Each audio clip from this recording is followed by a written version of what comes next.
बाबा साहब भीमराव अंबेडकर ने कहा था, शिक्षा वो शेरनी का दूध है जो पिएगा वही दहाड़ेगा।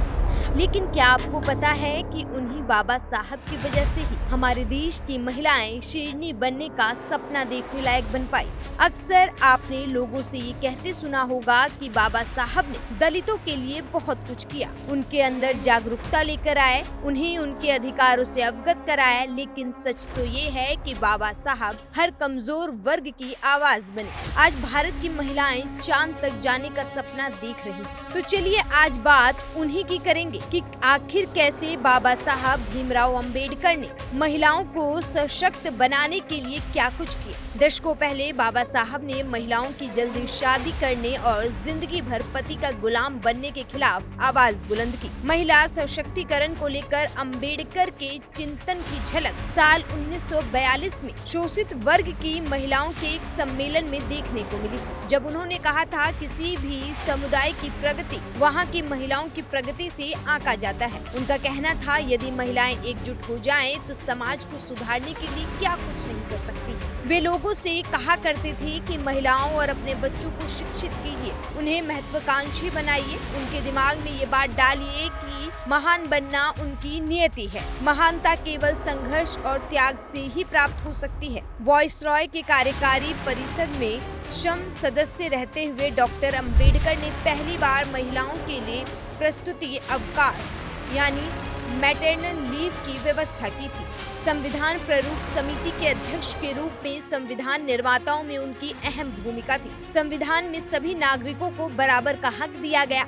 संविधान के अनुच्छेद 14 में ये प्रावधान है कि किसी भी नागरिक के साथ लिंग के आधार पर भेदभाव नहीं किया जा सकता है। आजादी मिलने के साथ ही महिलाओं की स्थिति में सुधार शुरू हुआ। आजाद भारत के पहले कानून मंत्री के रूप में उन्होंने महिला सशक्तिकरण के लिए कई कदम उठाए। सन 1951 में उन्होंने हिंदू कोड बिल संसद में पेश किया। डॉक्टर अंबेडकर का मानना था कि सही मायनों में प्रजातंत्र तब आएगा जब महिलाओं को पैतृक संपत्ति में बराबरी का हिस्सा मिलेगा, उन्हें पुरुषों के समान अधिकार दिए जाएंगे। उनका दृढ़ विश्वास ही महिलाओं की उन्नति तभी संभव होगी जब उन्हें घर परिवार और समाज में बराबरी का दर्जा मिलेगा।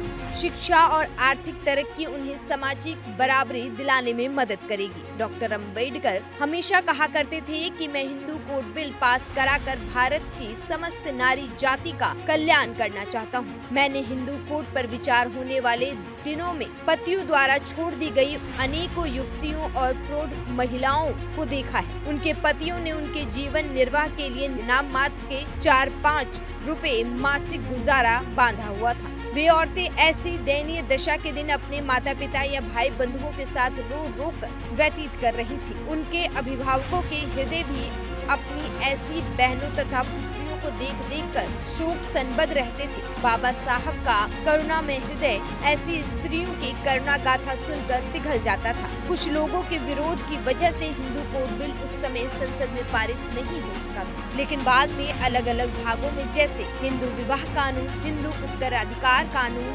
हिंदू गुजारा एवं गोद लेने संबंधित कानून के रूप में अलग अलग नामों से पारित हुआ, जिसमें महिलाओं और पुरुषों को बराबरी का अधिकार दिए गए। लेकिन डॉक्टर अंबेडकर का सपना साल 2005 में साकार हुआ, जब संयुक्त हिंदू परिवार में पुत्री को भी पुत्र के समान कानूनी रूप से बराबर का भागीदार माना गया। इस बात से कोई फर्क नहीं पड़ता कि पुत्री विवाहित है या अविवाहित, हर लड़की को लड़के के समान ही सारे अधिकार प्राप्त हैं। संयुक्त परिवार की संपत्ति का विभाजन होने पर पुत्री को भी पुत्र के समान बराबर का हिस्सा मिलेगा, चाहे वो कहीं की भी हो। इस तरह महिलाओं को आर्थिक रूप से आत्मनिर्भर बनाने में डॉक्टर अंबेडकर ने बहुत सराहनीय काम किया। 62 मताधिकार भी डॉक्टर अंबेडकर का ही विचार, जिसके लिए उन्होंने 1928 में साइमन कमीशन से लेकर बाद तक लड़ाई लड़ी। इसका उस समय विरोध भी किया गया। उस समय यूरोप में महिलाओं और अमेरिका में अशेतों को मताधिकार देने पर बहस चल रही थी। अंबेडकर ने वोट डालने के अधिकार के मुद्दे को आगे बढ़ाया।